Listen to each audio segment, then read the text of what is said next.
Once again welcome to the channel history with Himanshu.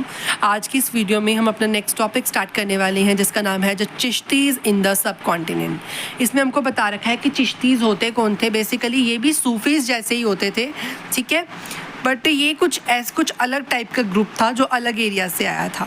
The other group of Sufis who migrated to India, कि वो सूफ़ी जो India की तरफ migrate कर गए उनको क्या कहा जाता था? उनको सूफ़ी चिश्तीज़ उन सूफियों को चिश्ती सिलसिला कहा जाता था, जो कि 12th सेंचुरी के अंदर इंडिया के अंदर आए। मोस्ट इन्फ्लुएंशियल रहे ये, इन्होंने इंडिया के ऊपर बहुत बड़ा प्रभाव डाला because they accept all the tradition of India's bhakti etcetera. Means कि इनको बहुत ज़्यादा इन्फ्लुएंशियल माना जाता है क्योंकि इन्होंने इंडिया के अलग अलग ट्रेंड्स जो इंडिया में चल रहे थे उस समय में भक्ति सिस्टम चल रहा था, तो वो भी इन्होंने अपने टाइम के साथ साथ जो है अपना लिया था।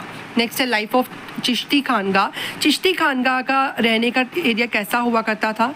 In India we know about Sheikh Nizamuddin dargah Yamuna Delhi.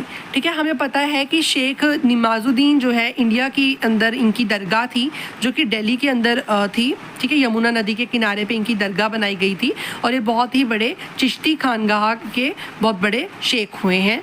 ठीक है, हमारे निमाजुद्दीन जी।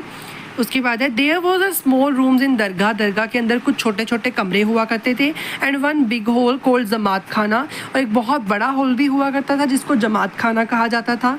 For prayers there was some permanent members in khanqah. ठीक है, यहाँ पर प्रेयर के लिए लोग आया करते थे और बहुत सारे लोग जो है वो हमेशा ही प्रेजेंट रहा करते थे खानगाह में। ठीक है, who belongs to the Sheikh family, जो शेख की फैमिली से बिलोंग करते थे वो खानगाह में ही रहते थे और उनके डिसिपल्स, जो शेख के डिसिपल्स होते थे, उनके चेले होते थे, वो भी उनके साथ में ही रहा करते थे वहीं। ठीक है, खानगाह में अ वेरांडा वॉज देयर, वहाँ पर एक वेरांडा होता था बहुत खुला सा। Example, one time there was a Mongol invention. एक बार क्या होता है, मंगोल इंडिया के ऊपर अटैक कर देती है मंगोल ट्राइब, और इस समय में लोग जो है उसके अटैक से बचने के लिए खानगाह में जाकर छुप जाते हैं। अलग अलग रीजन के लोग भी, चाहे कोई हिंदू है, मुस्लिम है, हर कोई जो है उस दरगाह में छिप जाता है। ये आपको बता रखा है कि किस तरीके का यूज़ जो है खानगाह का किया गया। इन खानगाह देयर वॉज ओपन किचन। खानगाह में एक खुला किचन बनाया जाता था, वहाँ पर लंगर सिस्टम चलता था और लोग चैरिटी करते थे, दान करते थे और लोगों को जो है लंगर भी छकाया जाता था। In khanqah many other religion people came included kings and peoples etcetera. खानगाह में हर तरह के धर्म के लोग आते थे, चाहे कोई हिंदू हो, राजा महाराजा हो, चाहे कोई आम आदमी हो। जो भी विजिटर, चाहे कोई राजा महाराजा, चाहे कोई आम आदमी आता था, उसको वाटर जरूर ऑफर किया जाता था। The Sufism spread whole over the master to disciples. इस तरीके से सूफिज्म जो है मास्टर टू डिसिपल की जो चेन थी, एक तरीके का सिलसिला था, उसके साथ पूरे इंडिया के अंदर वाइड स्प्रेड हुआ। नेक्स्ट है चिश्ती डिवोशनलिज्म। चिश्ती अपनी डिवोशनलिज्म मीन्स चिश्ती अपनी जो उनकी भक्ति भावना होती थी, भक्ति भावना तो हम नहीं कह सकते, जो उनकी एक तरीके से श्रद्धा होती थी, वो किस तरीके से प्रगटाया करते थे। ठीक है, चिश्ती सिलसिलाज ज़ियारत या कवाली के द्वारा। ठीक है, वो अपनी डिवोशनलिज्म को शो करते थे, अपनी भक्ति को शो करते थे।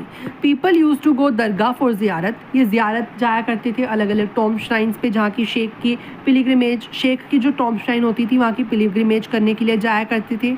Khwaja Moinuddin Chishti was known as Garib Nawaz. जो ख्वाजा मीनुद्दीन चिश्ती थे उनकी दरगाह थी अजमेर शरीफ में। ठीक है, और जो है इनको गरीब निवाज कहा जाता था क्योंकि ये गरीबों का बहुत ज़्यादा भला किया करते थे, ये गरीबों की हेल्प करते थे और भगवान से बहुत ज़्यादा जुड़े हुए थे और क्लोज थे।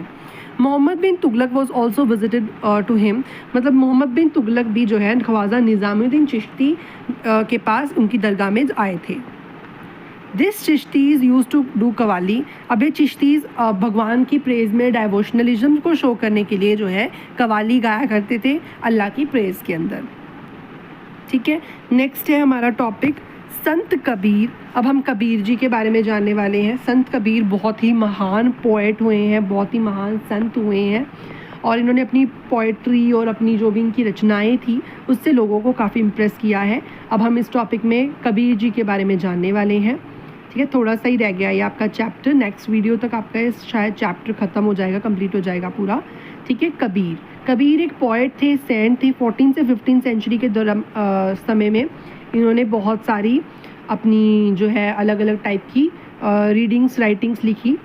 We know about Sant Kabir through its two sources provided by their disciples after his death. कि हमें संत कबीर के बारे में कैसे पता है? उनके दो सोर्सेज हैं जिससे हमें उनके बारे में पता चलता है। जब उनकी डेथ हुई तो उनके डिसिपल्स ने कुछ ना कुछ उनके बारे में लिखा है, उसके थ्रू हमें पता चलता है संत कबीर के बारे में। कबीर बीजक, कबीर बीजक क्या है? कबीर बीजक जो है वो लिखी गई है कबीर पंथियों के द्वारा। कबीर पंथी कौन थे? बेसिकली जो कबीर जी के डिसिपल्स थे, उनके चेले थे, उन्होंने कबीर बीजक नाम का एक कंपोजिशन किया जिसके थ्रू हम जो है कबीर जी के बारे में जानते हैं। नेक्स्ट है कबीर ग्रंथावली। कबीर ग्रंथावली जो है दादू पंथ ने लिखी थी, जो कि राजस्थान में बहुत ज़्यादा कबीर जी को माना करते थे। ठीक है, उन्होंने कबीर ग्रंथावली लिखी। आदि ग्रंथ साहिब से भी हमको जो है कबीर जी के बारे में काफ़ी इंफॉर्मेशन मिलती है, क्योंकि काफ़ी सारी बाणीज़ जो हैं गुरु ग्रंथ साहिब, आदि ग्रंथ साहिब जी में इनकी कंपोज की गई हैं कबीर जी की, जिसके थ्रू हम कबीर जी के बारे में जानते हैं। और इनकी डेथ के बाद आदि ग्रंथ साहिब को कंपाइल किया गया बाय गुरु अर्जन देव जी। ठीक है, अब हमको बता रखा है कि जो कबीर जी थे, संत कबीर, उन्होंने अपनी पोएम्स को, अपनी राइटिंग्स को, अपनी बाणीज़ को बहुत अलग अलग लैंग्वेजेस में लिखा। और बेसिकली एक निर्गुण टाइप ऑफ पोएट थे। मींस ये कोई भी आइडल वर्शिप में बिलीव नहीं रखते थे और भगवान की एब्स्ट्रैक्ट फॉर्म में विश्वास रखते थे। मींस भगवान किसी का कोई रूप नहीं है, ठीक है, वो निरंकार है, इस टाइप का इनका विश्वास था। ही यूज्ड उल्ट बंशी इन हिज पोएम। ये अपनी पोएम के अंदर उल्ट बंशी नाम की एक कला थी, उसका इस्तेमाल किया करते थे। उल्ट बंशी का मतलब क्या होता है? मीन्स कि वो लिख कुछ और रहे हैं और वो कहना कुछ और चाहते हैं। इस टाइप की कॉम्पोजिशन वो अपनी इस टाइप की जो है कला वो अपनी कॉम्पोजिशंस के अंदर यूज़ करते थे। Means writing something and want to say something. ठीक है, मीन्स लिख कुछ रहे हैं और कहना कुछ और चाहते हैं। इसके बाद है टीचिंग्स ऑफ कबीर। कबीर जी की क्या टीचिंग्स है? बिलीव इन अल्टीमेट रियलिटी, अल्लाह, खुदा, हजरत, पीर। ठीक है, भगवान की सच्चाई में विश्वास रखो, अल्लाह में विश्वास रखो, खुदा में, हजरत में और पीर में विश्वास रखो।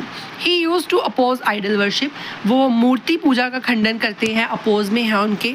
फोकस ऑन निर्गुण वर्शिप। निर्गुण वर्शिप मीन्स की एब्स्ट्रैक्ट फॉर्म ऑफ भगवान की एक पावर में विश्वास रखना। मीन्स भगवान के एक मूर्ति के अंदर विश्वास ना रखना, बल्कि भगवान के एक पावर के अंदर विश्वास रखना, ये वो मानते थे। नाम सिमरन इनकी एक प्रैक्टिस थी, जो ये मानते थे कि नाम सिमरन करने से ही भगवान को पाया जा सकता है। We did not know about Kabir was Muslim और हिंदू कम्युनिटी। कि हमें ये नहीं पता कि कबीर जी जो थे वो मुस्लिम कम्युनिटी से बिलोंग करते थे या किसी हिंदू कम्युनिटी से बिलोंग करते थे, but he belongs to a Hindu family. But ऐसा कहा जाता है कि शायद वो किसी हिंदू फैमिली से बिलोंग करते थे और इनकी ब्रॉटअप जो है वो एक पुअर मुस्लिम कम्युनिटी में हुई। मीन्स मुस्लिम लोगों ने इनको पाला, ऐसा माना जाता है। He was also the part of भक्ति मूवमेंट। भक्ति मूवमेंट का पार्ट भी हमारे कबीर जी रहे और ऐसा कहा जाता है कि इनके गुरु जो थे वो उनका नाम था रामानंद जी।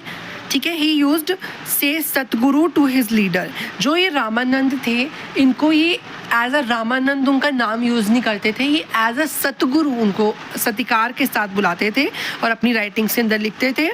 और कहीं पर भी जो है इन्होंने अपना जो लीडर है उनका नाम नहीं दिया है, बट ऐसा माना जाता है कि रामानंद शायद इनके लीडर रहे होंगे। अभी इस वीडियो में इतना ही। अगर आपको वीडियो अच्छी लगी हो तो वीडियो को लाइक करें, चैनल को सब्सक्राइब करें। Thank you so much for watching.